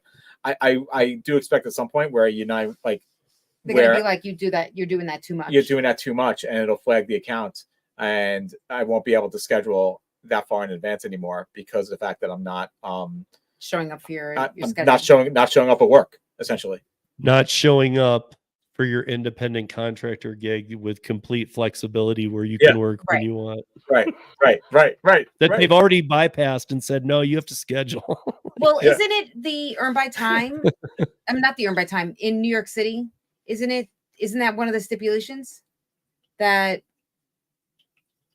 or is that the Uber thing that we read about? I think it was Uber. Oh, okay. Yeah. That if like you. Yeah. If you don't make Uber, I think it was Uber who said if you don't make your time scheduled or something like that, you will get penalized for that, I believe. Because Uber now, if in the city they have to schedule, right? Yeah. Yeah. But already what they're doing with the food delivery in the city too is already backlashing on people. And it's exactly what we said. We said that, listen, if you go to this model of 50 cents per active minute, people are just going to take 40 minutes to deliver a 20-minute order. Those people are being deactivated by the masses. Oh, I can imagine. Yeah. I mean, they're already saying, and they know what they're doing. They say, no, you're milking the clock now. Milking the clock. Am I an employee? Right. So that's. I mean, I understand you guys have this. That's why I said it was a bad idea. You know, you don't want 50 cents a minute. That's too locked into something bad. Right. Like, that's not even good. When we did the earn by time, we were just like, I remember there was one point like that we took a wrong turn by accident, and we were like, all right, well, whatever. I mean, we're getting paid, so who cares if we're just like another 5 minutes later. So Edward wants to know. I think he's talking about the same thing that we were just talking about. Yeah. Well, we'll never do that because that's only in the 5 boroughs. Yeah, it's only the 5 boroughs. So we're in Suffolk, and they were very far from there. So but even if you weren't, it's just stressful. It's not worth it driving anyway. Driving in that area too. It's very stressful. It's not something we want. But to me, that's not even worth it anyway. It's not. Right. No, it's not. It's not. And not only that, but then we'd have to go on with the pay toll. We'd have to pay, first of all, the tolls even to even get there. Like how much? No, we could go to Queens and we wouldn't have to pay tolls. True. But, but then we could be taking something. But you have to take every single order. Yeah, right? you have to take. I think you can only decline like one or something like that in an hour. So we might end up having to risk taking a toll, and then the tolls are like $25. Right. And so there's your hour. And then you're stuck in Manhattan. Yeah. And it's very stressful. Like it's New York City is anywhere in the 5 boroughs, New York City, Bronx. It's very stressful driving in that area. We're Suffolk County people, Long Island, where there's a lot less people on the road than that, where it's very congested. A lot of street rules, a lot of street parking, no parking lots. So a lot of people double parking. That's not for us. Like we're Long Islanders. We're suburbia. So a little more of like normal life. Yeah, exactly. That's that's too much. It's like you can very pull up stressful. to somebody's house, not get Tax arrested write-off. for Yeah. putting your car there. Tax right off. Yeah. But yeah, so I don't know, 25 tolls. Yeah, $25. Yeah, $25. Like, you know, our daughter, when she comes home from school, I see it $25. And I used to do that. I used to do that because I used to work in Connecticut. And you know, I did what, like I did 2 tolls Yes. a day for that. Well, back and forth. Back and Yeah. forth. Which we had to pay for. That wasn't a write-off because that's W2 employee. That's just part of your travel. Has nothing to do with, you know, you pay for it. You know, I don't know if you guys are familiar with Dash or Life Hawaii, Ron Boots. But he posted this. I'm friends with Ron. I like Ron. And I'm thinking, okay, I even tried to get the answer before we went on live here tonight because I wanted to know how many dash hours were you though not active? Right. Mm-hmm. Because I know he's in Hawaii, so I mean maybe he does have a Right. lot less downtime, but at the same time, out of this 21 hours, how many were you actually on the app? Yeah. Right, because 21 hours is just from when you take an order to when you drop off an order.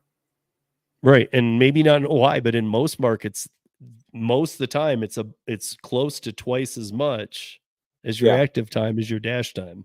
Oh yeah. Yeah. It's good. You know, you're sitting and waiting. It would be nice if actually DoorDash showed you that information. Well, I mean, they Do they show up? I mean, just something that you got to keep track of yourself, you know. I like to see And that then kind we of stuff. and this one I thought was weird too. This is from 2 days ago. Atlanta Delivers. I've had her on the podcast before. She's over in Europe. They're striking. Interesting. Well, I mean, if you guys aren't familiar with Europe in that way, they don't strike often. What's going on over there. They don't strike often. I mean, it's kind of weird. Yeah. Protest? They don't protest. Yeah, protest. But so I wanted to show you guys 4 different roadie offers. I know you don't do roadie, but I just wanted to show you how crappy these are. Because these are just getting literally worse, and it's crazy to me. 1994 Home Depot. 23 miles. 23 miles. Yep. And it says like, small gig, but it was like it said 4 items at 60 pounds. When I do curry, that's a medium gig. 60 pounds, $20. Yeah. How do they make? That's terrible. Huge. It's you know, huge one. look at this. Look at this one. So this one's probably the best out of them. 16 huge items. gig. 600 pounds. Oh boy. Wait, what? 600 pounds is the total. You have 16 items. 55 pounds is the heaviest one. 600-pound total. Oh my gosh. I mean, I'm like this. Oh, this that's is terrible. Oh, this is something that everybody should know. Where the start and end is all through mountain roads. That 53 minutes is if there's no snow. Right now, there's always snow up there. If there's no snow, it's about an hour and a half, to be honest. You're making $16 for an hour and a half. Steve, you're not selling me on roadie here. Brutal. That's 26 miles to get you there and then get you back. Right. And then your neck of the woods. Look at this one. Oh, Merrick. What do we got? Oh, from New York City? What? They're going to New York City. So that one, there's tolls. Is that person who, first of all... Is that Flowers? Are you kidding me? I know, but so so you're paying tolls there for that, and I don't see anything about tolls. Well, here, so tolls get reimbursed by tolls do get reimbursed by road. Tolls get reimbursed. But that's 33 miles to there, and then you got to come all the way back. All right, so I know. So we grew up in Merrick. We grew up in Merrick. And that's why I pulled it up for you because I wanted to show you guys. You knew we grew up in Merrick, didn't you? Well, yes. If not, I knew this was right where you guys are. That's literally where we. Yeah. That's where we grew up. But that's completely like we see orders like that on we've seen orders like that on Instacart, and we wonder for an hour and 15 minutes. Yeah, but then it's another hour back. It's another hour back. Yeah, that's ridiculous. Yeah, and there's no flower shops in New York City. Like that's what we don't understand. No, that's what we don't understand. There'll be like these orders. For like Walmart, I mean, there's only a couple of Walmarts on Long Island, but they'll pick the one furthest away, and there'll be one, like say it's like by Queens, and they'll pick the one all the way out by us, when there's a one closer. We don't understand Never why. understand it. Never understand how that works out. Yeah. So like a situation like that, it's like, you know, I almost feel bad for the customer if the customer doesn't know that their flowers are being delivered from Merrick For $21. Yeah. They, you know, I feel bad for them that they probably don't know. Because that person's never getting them. I mean, so Cray is saying that I remember that Ron, so that thing that I was showing that Ron, how much Ron made in that active time. So I guess it was a 24-hour thing. So out of that shows how much different it is in Hawaii, because he was active 21 and a half out of 24 hours. Okay. That's not normal for any of us. Yeah. Right. I mean, like I said, Super Bowl Sunday, we made $18 in 2 hours. But but this, even like when I got to break it down, Cray has a W-2 as well. Made over $400. All the power to you, Cray. Solid. But I mean, that's awesome. And what's your market, Cray? But is it? That's about $16 an hour, $17. I mean, I just mean all the power, but all the power to you. Like if you have a W-2 and then you were dedicated enough to stay out 24 hours on Super Bowl Sunday, to me, that's somebody who is a hard worker. Yeah. You know, that's what that's. Oh, that's yeah. I don't doubt for a minute. That's what I'm saying. It's just I'm like, sure she's one of the hardest that's what I'm saying. It's like, that is like respect. Jacksonville. So, you know, we usually make bank on Super Bowl, but it was just terrible this year. Hey, good night, traveler. Night, traveler. Good night. But yeah, so 438 and change to be exact, all apps. Okay, but I mean, first of all, I don't think the Super Bowl played out for many people well. That's just my take. Maybe you guys are all going to say I'm wrong. I'm going to say you're right. Okay, because I mean, like, I think that a lot of people went out with some big, and I kind of felt like I didn't want to rain on anybody's parade, but I kind of felt like I don't think what you're thinking is going to happen. We went out with big expectations. You did? Okay. Yeah, we did. Yeah. Well, my coworker that she went out actually during the Super Bowl, and she said it was completely dead. Mm-hmm. And usually that's when, you know, last minute things are happening, or, you know, like you're ordering in like wings that you forgot, or she said she went out and she ended up just going out for an hour because she wasn't getting any orders. And she's not top dasher, right? She's she's part-time. She's a lowly like us. She's lowly on the DoorDash food chain. Yep. We didn't even get the Philly pretzels. We didn't. No one ordered from Philly pretzels. How rude. You know, it's so weird because every week we have Gig Work Mama. She's on from Canada.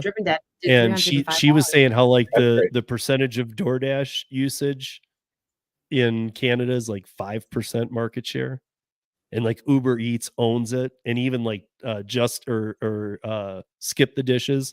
They're bigger than DoorDash. She said DoorDash is like the nothing there.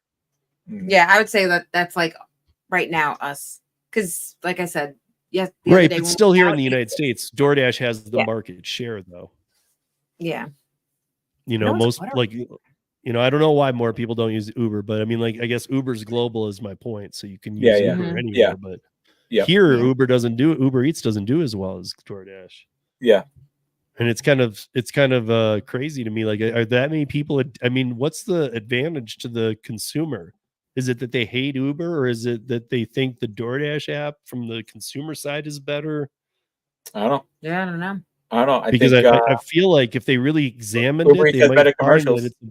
Yeah, they might find it's a better deal to be on Uber though. Better commercials, I think. Yeah, are they going on and comparing and seeing that? I think also the name DoorDash, is just, you know, like, you know, you always have like the name that people associate with something. I think more people associate DoorDash with food delivery than they associate Uber with. They associate Uber with driving. They associate DoorDash with food delivery. Yeah. I think that's the main thing. They say, I'm going to DoorDash something. What is going on? Hey, Pedro. What's up, Pedro? What is Dodwe? I don't know what Dodwe means, but did we? Did we what? Did we what? Yeah, I mean, that's another point too that Ryan's saying here is the Postmates is still around. I mean, and I know that that's straight up based on people who, you know, like some markets Postmates was still big. you know. And so like if Postmates was doing better than Uber Eats, they've kept Postmates in that market, even though Uber Eats bought them. So Postmates is still around in some markets. Pedro, we solved the problem. We solved the problem. We told everybody 100%. We told everybody, look in the mirror and do things for yourself, and don't let the gig apps control you. You know, I always say Pedro DoorDash Santiago always is like the best about saying like the bet on yourself. It always goes back to that, in my opinion. Like, screw the apps, do you, and do everything better than you can, because you can. Like, be confident in yourself, dig deep, look in the mirror, and say, yes, I am the man. I'm going to get this crap done. I'm not going to let any of these companies stop me from getting a promotion and promoting myself to whatever the next thing is going to be. Yeah. Work hard. Crush souls. Yeah, and it's I think part of it too. Part of it is literally, it's not like you can just call it a day anymore and go, I'll get it tomorrow. Nope. It's because it's every day is the same now. You know, it's just, I mean, yes, the hustle's still there. Yes, you can still make money, but you're gonna need to change your game. You're gonna need to switch it up, like we were saying, get on other apps or look into other things. Even who knows, man. Dig deep in you. I've heard Pedro say it. I've said it. We've said it here tonight. Like, dig deep and see if you've got something outside the app. Have 100 streams of income, you know. But I mean, start having as many streams of income as you can, because even W2 is not safe. So just do everything. So you gotta do everything. That's why you don't just do W2. Yeah. I mean, so you know, yeah, bet on you. Yep. Yeah, I mean that's kind of the conclusion we came to here tonight, Pedro. Like, bet on you, but when there's a protest, not a strike, go look in the mirror. Yeah. Lou was saying, like, what are you gonna do? Stand in your yard? Like, what are you protesting? Like, that's what I said. I said 2 hours. Basically, you're just saying you just, you know. I was like, there's no paid time off here. There's no PTO time. Right, you're standing in your lawn, and people are coming by, going, "You take the day off?" You're like, "No, I'm protesting." Yeah, I'm in front of my house. I'm not working for the next 2 hours. Yeah, that's nice. Good for you. Good for you. I'm gonna go mow the lawn. So the Carnifage is in Vegas, and so yeah, I mean, I thought Carnifage, I thought you weren't doing as well on delivery as you were before, and that's why you're doing some of the other apps. I'm glad to hear that's coming around a bit. Or I don't know if that was just Sunday. I can't even imagine working in Vegas on Sunday for the Super Bowl. That must have been the biggest. I would rather be in shackles. I mean, that's where it was. The town was shut down. I don't even know how you got around. You know, I guess maybe stay in here. I don't know. So maybe one of the last things we could hit on here is like, does DoorDash need to stop letting people, and I know this would suck and a lot of people aren't going to like this, but do they need to stop letting people go way out of their zone? Letting people because go we know this is, well, we know this is happening now. There's people with out of state plates and others, and they're not people like with a YouTube channel traveling. They're going there because that market's not as saturated. Because DoorDash works anywhere you go. So I mean, like me, I'm in Denver. There's like 12 zones in Denver. So maybe they could say, yeah, you can work all those zones in Denver, but you can't go to Colorado Springs or Fort Collins, and you can't go to Nebraska, and you can't go to. Nah, I'm gonna ixnay on that one. I don't think so. Okay, I was just thinking it might be a way to collectively say this is how many we have in this area. No, because that really takes away from the quote unquote Indiana. What am I saying? I have independent contractor. Thank you. But I think they've already burned independent contractor to the ground. They don't. Yeah, well, that'll be the nail in the coffin. That'll be the nail in the coffin. That'll be the nail in the coffin, in my opinion. I mean, they really are though. They're get rid of the zones. Yeah, just get rid of them. Just like with Uber, just let you just do it, and you can just go anywhere. It's so frustrating when they bring you out of the zone. Because that's where you're picking up in your zone, but you're dropping off outside your zone. And then it's like, okay, you're not going to get anything until you go back to your zone. Yeah. And that's annoying. Well, see, sometimes like I don't do it nearly as much, but when I am testing, and lately it's been more than it had been, and it's so bad that I'm noticing how bad. But sometimes they'll take me out of my zone, and because I live one zone away from downtown Denver's zone, they'll say, "Do you want to switch to this zone? It's doing much better," kind of thing. And I get like that thing there, so I've said sure, and then I'm like, I'm like working in a zone I hate though. I'm like, God, why did I do that? And I can't go back to mine. Yeah, right now you're stuck. Yeah. Yeah, we don't get that too often, only because our zone is so huge. We do have a big zone. Yeah, we do have a very big zone, and because of the fact that we don't take orders that would take us out of the zone anyway, generally, it would have to be a real banger. And like I said, we don't really see bangers, so because we're the low end of the employees. And then sometimes they will be like, Art will search for something to bring you back to your zone. Yeah, they don't find crap. Yeah, see, Ryan's talking about what I'm talking about here. People are driving an hour to Austin to make that zone work for them. I can never imagine.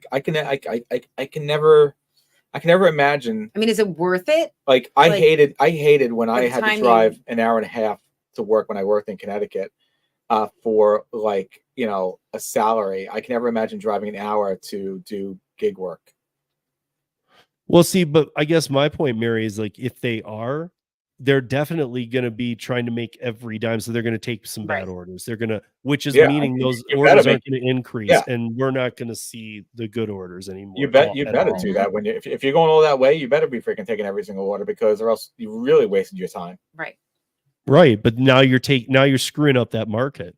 Oh, totally. 100%. So but I don't think they shouldn't be allowed to do that. No, I just think that they should just do something else. It's just, I guess I'm trying to think outside the box because it's too wild west. DoorDash is the epitome of you are a W-2 employee now. Oh, totally. Yeah. You just don't get a W-2 tax document, but you are an employee at this point. Oh yeah. By every standard and definition. Yeah. Scheduling, tiers. 100%. Yep, 100%. Acceptance rating that has you can't use it. Yep. But they are. And even now with the tougher completion percentage rules.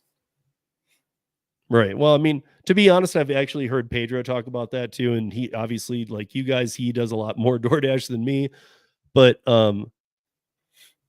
he was saying like, to be honest, guys, like shouldn't you complete 90 out of every 100? I gotta say I agree with that. You should. Yeah, you should.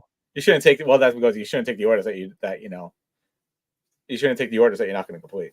Right, because when they allow you 80, that means it's 20 out of every 100 you're allowed to unassign and screw up how quickly the food gets to people. Yeah. Right. But I wonder, like there are definitely people, like it was definitely a trick, I know, for some totally to use completion percentage to their advantage to try and get top dasher. So I wonder if that played a little bit into it as well, because the fact you can accept an order, then cancel it, but your acceptance rate goes up because of the fact that you accepted the order. So what is our what are our parting? First of all, should anybody protest tomorrow? If you're going to protest, I'm going to say this is what you do. Instead of protesting, look in the mirror and say, what can I do to make myself better today? Yeah. If you're that or go have a nice Valentine's Day, or if you're going to protest, happy Valentine's Day. It's not Valentine's Day today. Tomorrow. And I'm streaming on Glow Poker Live tomorrow I'm streaming poker tomorrow on Twitch for Valentine's Day. Did you really not know that? Yeah, I don't know. When you work from home, you don't know what the days are anymore. You have no idea. Oh my Lord. Facebook tells me. But so people, I agree. People, I mean, because the protest is just I don't want to ruin anybody's parade who's really into this. I'm gonna DoorDash some flowers from Queens. For $20, 40 miles. I'm gonna make somebody go over 2 tolls to bring me those flowers, but I'll tip them handsomely. I mean, I don't know if it was the last time we were on here, but I did mention how like when I was doing a DoorDash, there was like a Panda Express to an airport. My zone's weird. It goes all the way up to the airport. It's a big one. And so it wanted me to pick up a Panda Express, which is right by me. And it wanted me to drive it out to the airport 16 miles. Oh. But there's a Panda Express from the hotel it wanted me to deliver to. There's a Panda Express 0.2 of a mile from there. Yeah, F that crap. Maybe their tablet was off. They shut the app off. They turned their tablet off. They shut it off. That's probably what happened. Is it though? Because I feel like that happens a handful of times, and I feel like isn't Maybe that what it is, or are they just that stupid? Maybe they don't have a tablet. Yeah. Or nobody in that zone out by the airport's accepting it, and they're finally like, just throw it to that guy that's 16 miles away. We'll have him. I have till roughly 6 o'clock to get Mary something for Valentine's Day. We usually don't. Yeah, we're not really big. But like we're of the mindset of Valentine's Day is just one of those commercialized holidays. Oh, yeah, it's a Hallmark. It's a Hallmark holiday. Yeah, exactly. That they're just like, they made up so this way then that they could just sell some more stuff. Yeah, and charge people outrageous prices and make you wait in long lines. You want to go out to dinner? I'm not a big believer in it either. I've argued that every day should be Valentine's Day if you care about somebody. Every day is Valentine's Day in this house. Right, to like say one day out of the year, hey, you should care about your significant other. That's pretty pathetic. Yeah, that's right. Go get him a card with some flowers and go spend some overpriced dinner. Like, no. Why not celebrate it the day after when everything's dead? Go have the restaurant to yourself and oh yeah. Let's do that. What? You want to go out to dinner on Thursday? What are we doing on Thursday? That gives Lou an extra day to get a gift. Maybe Friday. We'll bring James with us. Bring James with us. Think about Valentine's. But yeah, I mean, I don't know. So I guess the parting words are to my thing right now is don't delete them, but step away from the traditional apps. Yeah. Start branching out. And I agree with Steve. Broaden your horizons. I agree with Steve 100%. I mean, 100%. That's why I asked Mary. But don't deactivate yourself. Don't call them and say I'm done, because you just don't know, and then things could change. I'm telling you. I said to Mary, and I know I've been fighting myself with it. I said to Mary, why am I because I was going out and doing shifts on Wednesday nights, making maybe $50 or $60, as opposed to playing poker where I can make so much more money. And I said to Mary, why am I doing this when I'm really good at poker and I can make so much more money playing poker? Why am I sitting here in my car waiting for a $6 order to pick up something at Taco Bell? Well, because that's it. Use your skills. Sometimes it's just you, but sometimes it's the two of you, and so I'm guessing it's that you. Well, Wednesday nights, if I go out Wednesday nights, I go out by myself. So it's like, what am I doing anyway? It's like, I was like, what am I doing? Why am I doing this? It used to be good. It used to be great, but because it used to be amazing. But now it's like, why would I sit in my car waiting 20 minutes for an order, watching YouTube videos, when I can be at home watching YouTube videos and maybe playing some poker and making a lot more money? Yeah. And it's using a skill. And thank you, gig apps. You're amazing when I need you to, when I need you, but I'm not going to let you control me. Yeah. So do something else. The moral of the story is do something else. Again, guys, not all courier apps are good. Even like I love Curry. I love some other things that I do, but like Rodeo, again, I'll bring it up. Terrible. Oh my God. I mean, that's really bad, you guys. That's offensive. It's like Steve, you don't even know how bad that is. Yeah, I do. I mean, but I mean, gas money you're gonna spend. The whole thing, dude. You're making $5. Not only that, the stress. Right, of driving to the city. You want to see a good YouTube video? We'll do that, because if anybody likes to watch Mary get all stressed out and everything like that, we're not doing it. Yeah, I ain't doing it. I'm not driving. You could drive. Yeah, I mean, it might be fun. It might be fun just to go there and see what what is so special about these flowers. Like Mary said, that's it. We haven't done a video on the other channel. Let's just go to that flower shop and find out how amazing their flowers are. What's the name of the flowers? Yeah, what was the name of the flower shop? Flowers Support ID. No, Yeah, it's we'll never know. Olivet. Oh, Olivet. Olivet. Yeah. Oh, They must have the best flowers. are you gonna go there tomorrow to get flowers? That's it. I'm going to Merrick tomorrow to get flowers during my lunch break. I'm going to Olivet. I heard you guys have the best flowers in like all of Long Island. Right. They're so good. They friend need from to Colorado import them even into the told us. A friend city. from Colorado said you have to go to Olivet. He's never even been here. Restaurant Depot and the Avalon. It's stressful enough. Yep. At night. At night, nonetheless. We should do a Restaurant Depot at night. Mary just gave me this look. You guys see the look she gave me? She's like, no way. I will leave you at Restaurant Depot. Yep. Yeah, In but the freezer section. but he doesn't Lou lose, Edward. He doesn't lose at poker. Yeah, so I mean, yeah, he loses, but not like I don't he doesn't lose. lose his shirt. he doesn't walk away from playing poker and lose. He doesn't drop like hundreds of dollars. Yeah. I'm a lifetime winner. But I do think that everybody needs to start changing their plan a bit. I honestly, I'm trying not to say it in a way that people get upset, because some people are so set on, no, I'm doing this, I'm going to stick it out, it will come around. It might, but why are you sticking? Like Lou said in the beginning again, like, you know, you only get one life and you're wasting your time. Yeah. If you have look at it this way, if you have a W-2 job, do you stay there? Like, do you stay there for like years and years and years and years and years without a raise and without promotion? Or do you say, okay, I need to go find another job now? Right. Mm-hmm.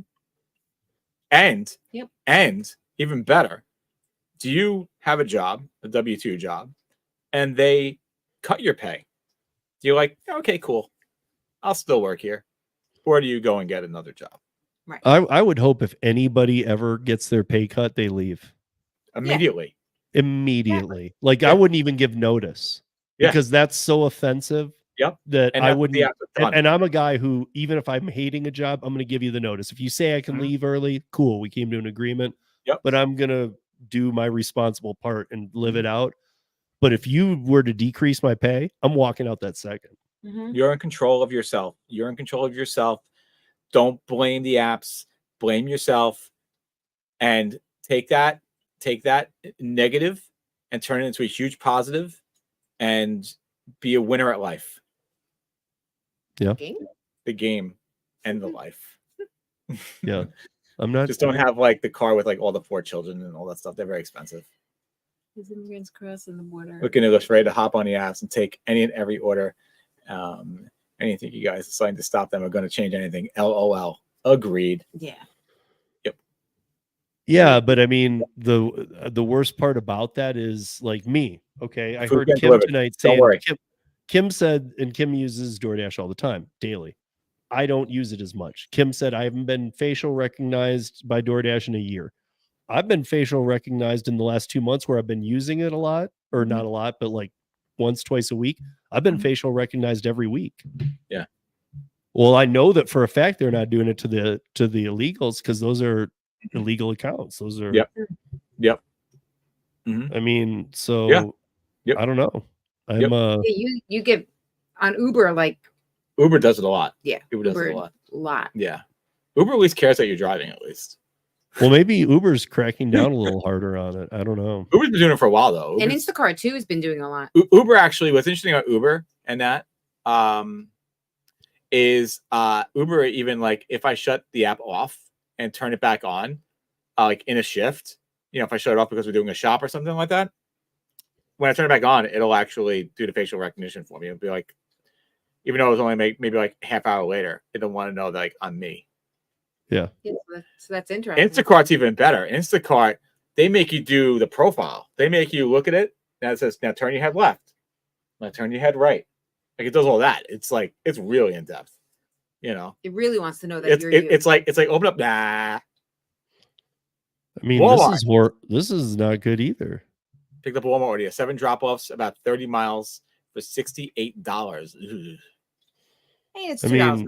It's 2,000 miles, but it's 30 miles is a lot. How long did it take you to Right, do that? and I guess the other part is, where does it leave you? Is it leaving you 30 miles from where you want to be? Yeah, Or is where it now it's like you rounding gotta make back your way around back. to where Like you that started? was the one thing when we did the Dash Mart, the Dash Link thing. Mm-hmm. Like we were so far away from home.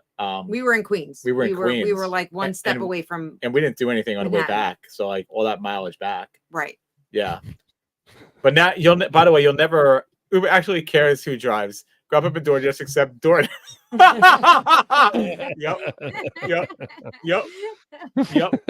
You know, our cat you saw him before actually signed up for DoorDash. You should actually see my cat delivering food. Our cat delivering food pretty soon. Meow, meow, meow. Yeah. Well, I agree 100%. Have to overcome. Yep. Yeah, definitely. Agreed. I mean, Daniel K's got it. but that's The hustle guys, of life. that's independent contractorship too. Like even traditional.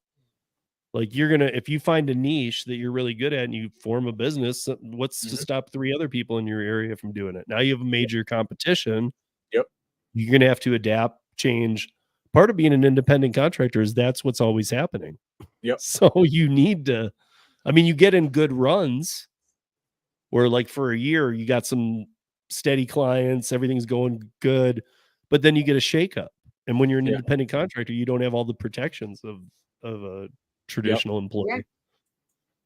So, I mean, I'm at a point in my life where I don't want a boss. I've had enough in my lifetime. I've learned everything I need to know. And you also have like, I feel like I look at you like as a leader, like a leader of the community, and you have a great brand, and I feel like when I look at you, I feel like you're like at the top, in my opinion. Like you're the 1%. So that would protest. The 1%. No, like the 1%, like that your hard work has put you to where so many would want to be. Like he's gone. Right, exactly. You're what further. you've done the work to be the 1% that other people would like to get to be. Yeah. I feel like I've also, I've also been shipped off to other countries and worked for 30 days straight.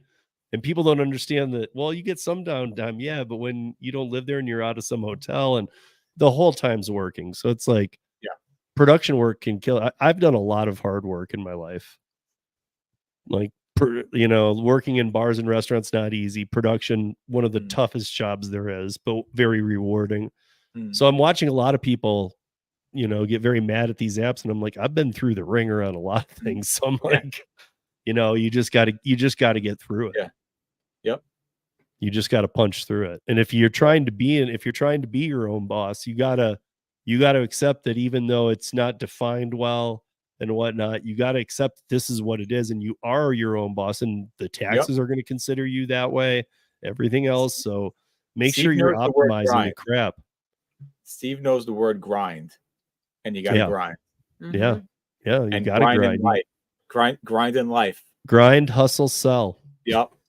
You got Daniel K. I almost said Rick because Daniel K. When I first saw Daniel K.'s picture, the first thing I thought was like Rick Grimes from Walking Dead for some reason. I don't know, maybe the beard. I don't know. What's wrong with you? I don't know. Maybe that viewer was right, Mary. Maybe like, what's wrong with this guy? Why are you with this schmuck? Wait, so this is okay. So I just jumped on and Dash in Arizona. I'm not understanding this migrant issue. Our household receives deliveries about 5 times a week. I Dash often. Larger orders still exist in the rotation daily. Well, large orders, if you're a part of the large order program and a top dasher, you are going to see really good orders. I mean, I see, like I said, I see it from my buddy who sends me the screenshots every single day. There are great orders out there. There are fantastic orders out there. Sure. I was trying to figure out the middle part that our household receives deliveries about 5 times. I didn't know what that was. Yeah. No, the orders definitely they're there. They exist. They exist, but it's like Steve has mentioned, it is the employee model where the employees that are the top dashers, the good stuff, and The employees. The employees of DoorDash. And that's not a joke anymore. They are. Wait, maybe they are employees. They are. I mean, it's everything short of filling out your W-2. Because you're working on shifts. You're working on, unless you are one of these people that are taking almost everything. And especially when you are doing the earn by time, because you're only allowed to cancel or not accept one order in an hour. Yeah. And so they're restricting you, saying you need to be taking these orders no matter what they are. Yep. Keyword allowed. Well, not only that, Mary, but it says to you in the app, I don't know. And it recently came to our market, and I think it pays on the higher end. It's $18.50, but I still wouldn't do it. Right. Not a chance. Yeah, because I know it's them testing to see where the threshold with people is, but the bottom line is at $18.50, like, okay, so you're going to allow me to decline one. You're going to send me all the long mile orders. You're going to do this, that, the other. I'm not working for that. Right. Right. Yeah. Ever had to deliver to somebody who was sitting in his truck in a vacant parking lot? I was like, yeah, I'm good now. Yeah. Yeah. So you have no idea where you're going. Like it just tells you where you're picking it up. You have no idea where you're going. Yep. Good luck. Okay, so before we sign off, either or both of you, like how do the full-time, because I know you guys do it part-time, but what do the full-timers do if they're just dead set on toughing this out? Stick to it. And I mean, is it more to me, it's just like you said before, just expand your horizons. Expand your horizons. See what's in your market and sign up. There are so many ways. There are so many ways to be your own boss. Learn new skills that will pay you more money, because there are plenty of more better opportunities for things to do that will make you more money, and you can still be your own boss. You can do it. Just learn those skills, and it's never been easier. With YouTube, it's never been easier to learn new skills. You don't even have to even pay to learn those skills, and then just be dedicated. Just wake up in the morning, have a goal for the day, and try to stick to it. And the most important thing is, if you fail, don't give up. Keep going, because nobody was ever an expert in day one. And just keep pushing yourself. And if you really, really want it, you can get it. You can get it 100%. Yeah, I would even challenge some of you guys to go look online. There's so many at-home online jobs. Amazing. Look at that pay better than what you're making on apps. Look at the apps as $10.99 entry level. This is your job when you get out of high school. Now it's time to get a better job in 1099 work, independent contractor work. But it's not but Lou's not belittling the work either, because if you're doing if you're doing all kinds of things, and this is a part of it that fits in, that could be a part forever. Yeah, so I mean, we're doing it. We're doing it. Yeah. And we're going to keep on doing it. Yeah. We're going to keep on doing it. 5 years from now, we're probably going to keep on doing it if it exists. Yeah, I mean, and again, things can change. I mean, I guess one of the biggest things is we'll see over the next couple months, because if spring doesn't bring any kind of change, winter didn't do much, or I mean, the holidays didn't really seem to do what they've done in years past. So if it doesn't change in spring, I think they're just hitting some new lows. You know what? It is what it is. That's the case. It just is what it is. Yeah. Yeah. So you guys, thank you for joining us. Yes. We always love doing these. We always run about the same time too. I just had looked up and I'm like, we're 1 minute short of 2 hours. Perfect. Yes. That's a wrap. We started a little bit late too. Yeah. Thank you everybody for joining and watching on the replay. Thank you. Thank you for everybody who the subs and all that too. And all that stuff. Schedule, and everybody be safe, earn smart, and be good to each other, Yep. And trying not, because we're all frustrated and a little angry. Just can be honest. So I mean, just be good to each other. You know, it's When it's not when easy on anybody. Daniel donated plasma for a month. Our daughter did that last year. Oh yeah, she made some good money. That was a good side hustle. That was a good side hustle. What the And the also, plasma? Yeah. I encourage everybody when you can sing morning coffee as well. It makes you feel so much better. But yeah, While you guys, drink just it. but really start expanding. You know, I do think that too. I think that was a common theme throughout the night. Even if it's that you want to stay in the app world, I know many of you are not even touching on a lot of apps because you're like, but I like the delivery ones. Do you like it that you don't want to earn 3 times as much doing courier work? Mm-hmm. I mean, there's just other apps that pay better. So I mean, start looking into them. And you have it in you. I get that everybody's have it in you, and you all like these, but yeah. But you have it in you because you already took that first step. Now it's time to take the next step. Yeah. I mean, go where the money is, man. That's what I do. Yep. I mean, I work where the money is. I don't care what the app is anymore. Mm-hmm. I don't care.